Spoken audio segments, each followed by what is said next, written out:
Alright everybody, so this is my finally completed enclosure. See the mess of crap on top there, leftover tools and stuff. I finally finished this thing up tonight. I actually had it somewhat operational this week, with the exception of the waterfall and some greenery and different things like that.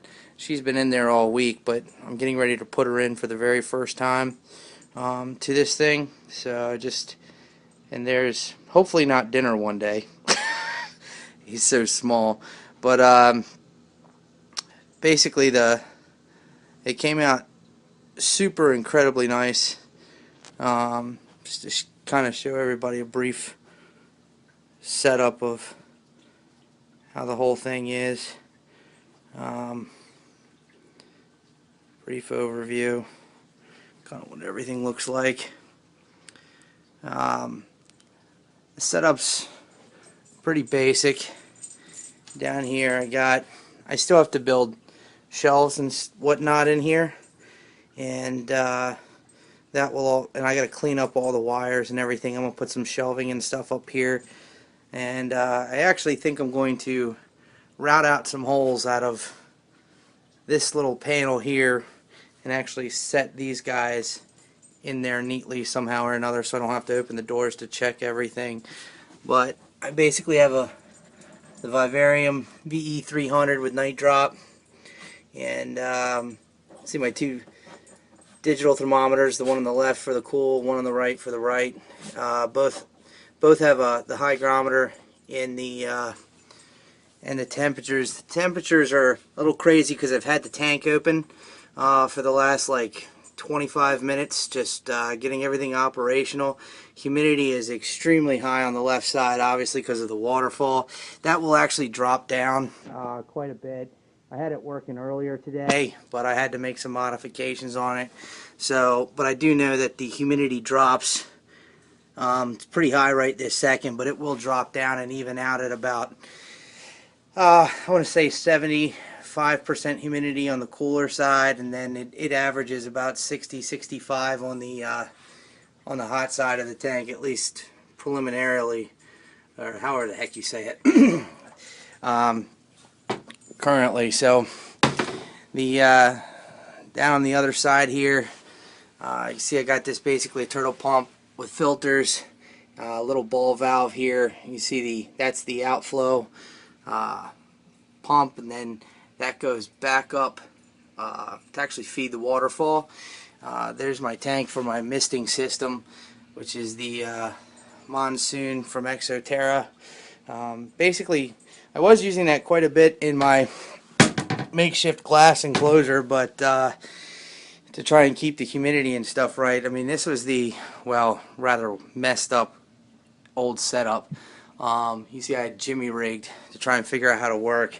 Now, I used to have two misters from that misting system. Now I only have one back here, which basically will mist down on this area here, which is where the hot side is. The humidity from the waterfall actually carries over quite well, so the misting system only goes for about I don't know, 4 or 5 seconds every 8 hours or so. So it doesn't mist very much, but it's just enough to keep the humidity on the hot side of the tank relative to the cool. So, but there's a good shot of the waterfall. It's actually, I don't know, it didn't quite thrill me as much as I was hoping for, but it does trickle down rather well down here. You can see I just took some to keep from the splashing and stuff. I took some cork bark background and just kind of mounted that right underneath of the waterfall, and then I took some other cork bark here and cut the tube for the waterfall. Actually runs up behind all of this, and you can actually see, I don't know if you guys can see that or not. Yeah, maybe back there. I can't get a better view than that, but there it is right there. So that's the tube for the waterfall behind the cork bark. and then the waterfall just falls down on these leaves really, really well. I actually put some, see some like floating lily pads like way back there. Actually, there's one right there too. I threw a couple of those in there just for the heck of it, for the fun of it. I've got some rocks down there in the bottom of the tank, so it's not quite as deep as it actually looks.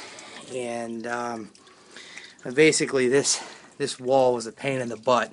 Right now, it's just plain covered in silicone because that was the only way I could seal it. I had to do this on the inside and the outside. In order to get it to the aquarium sealant to actually seal properly. But I mean, from a distance you can't tell that bad. It doesn't look that bad with the greenery going all the way around. Here you can see my the hygrometer and the temperature sensor for the cool side. Likewise, somewhere over here behind those plants is the warm temp. This is the temperature gauge for the heat panel up here. This is a Reptile Basics.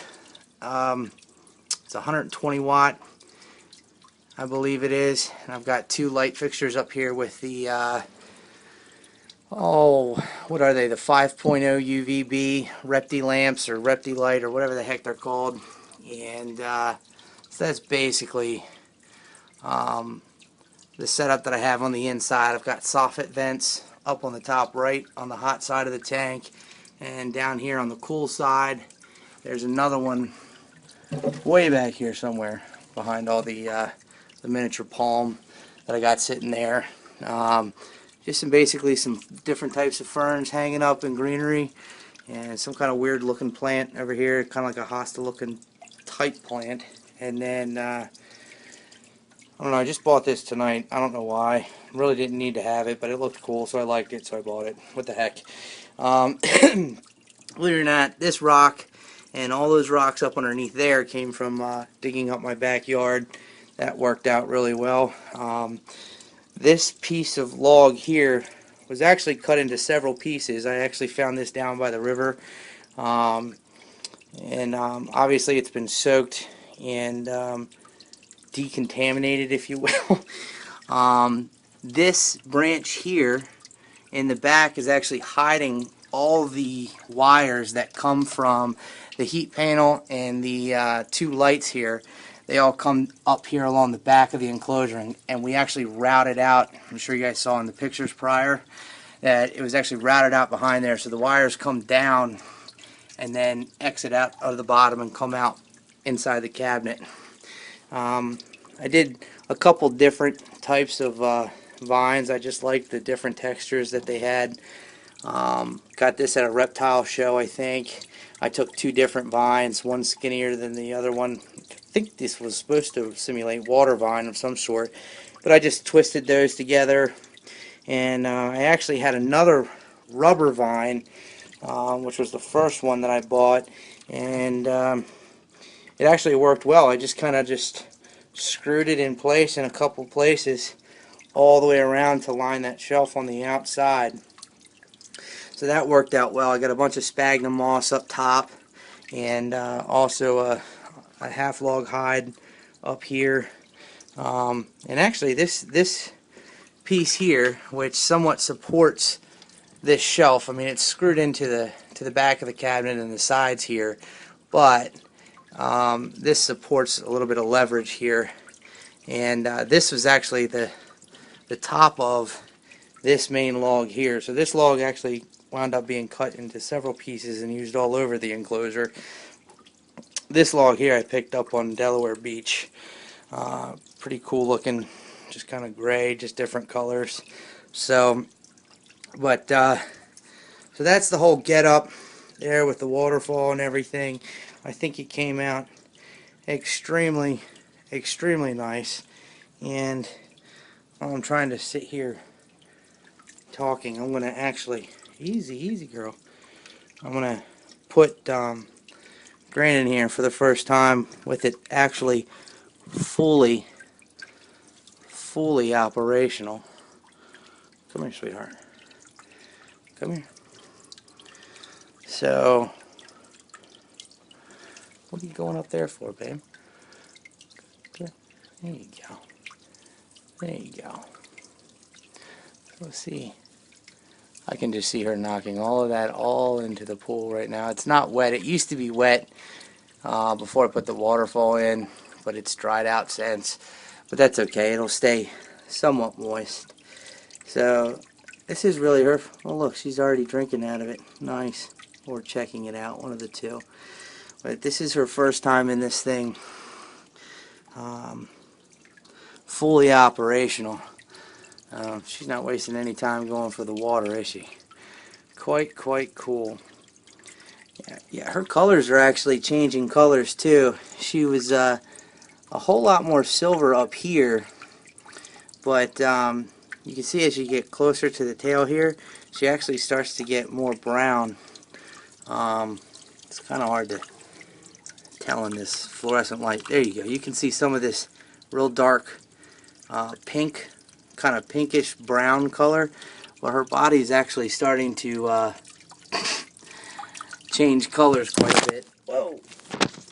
And I just totally threw the phone into the enclosure. At least it didn't go in the waterfall. This here is actually where she got her name from. I don't know if I can focus this and hold her tail up at the same time. But you can kind of see up. Oh, granite. That's where she got her name from, because she looks like a granite countertop up underneath there. Of course, she loves it when I... Ooh. What? Say hi to the camera. Just say hi. Say hi to everybody. Sweetie, you're a cutie. You are a cutie pie. But she didn't waste any time going up there, did she? So, but she should be able to crawl around and actually have a really good time. Her favorite place to spend so far is actually down here. And you can actually see her from focusing all this here. This is her favorite place to lay, because up underneath of here is a piece of acrylic in which I have the FlexWatt heat tape down below this. So this is kind of like her heated area here, and I've got the thermostat taped down on top of it. Duct tape solves everything, pretty much. It's every man's rule. So, but that's been her favorite place so far. She just like buries herself inside of there. But hopefully everything that I know about BCA is true. She's got a 6-foot enclosure, and hopefully she doesn't get any bigger than 6 feet. But I know she could. But if I got to redo it, I will redo it. Whatever. She's the boss, not me. So, but there you can see a real good color brown in her tail. And it's just really cool, because that was not there like 2 sheds ago. There was a little bit of color there, but not quite that much. And you can even start to see it in the sides of these saddles here, just starting to turn brown rather than gray. It's really cool.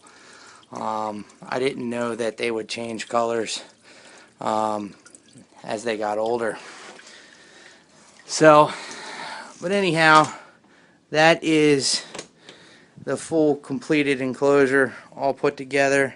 And I can tell you this, the one thing she's very happy, I've made several comments in the forum so far that she tends to hiss at me every single time that I go to get her out. And ever since, you can see some water that I splashed all over the place when I was filling the pool. But ever since I put her in here for the last week and a half, or a week or so, I've gotten her out maybe 6, 7, 8 times, and she hasn't hissed at me one time. And I have a big feeling it has to do with the amount of room that she has, the humidity's correct, the temperature's correct. I mean, just the whole environment is finally the way that it should be. So anybody who watches this video and has glass enclosures, get rid of them, because they suck. Really bad. I hate them so much after going through what I went through. And she is she's living proof that the enclosure environment has a whole lot to do with how their attitude is, because she has been so happy. I can go get her at any time, and she's never upset, ever. And she's actually out all the time now, too, where she used to just bury herself or hide, and I'd never see her during the day until I went to go get her. So, but, see, she's already having a good time spread out all the way out. She couldn't do that in her old glass enclosure. So, alright, well, that's it. I think I'm going to go to bed now. I'm tired. I've been working on this thing for 2 months now, and I'm just glad she's happy. So, see you later, everybody.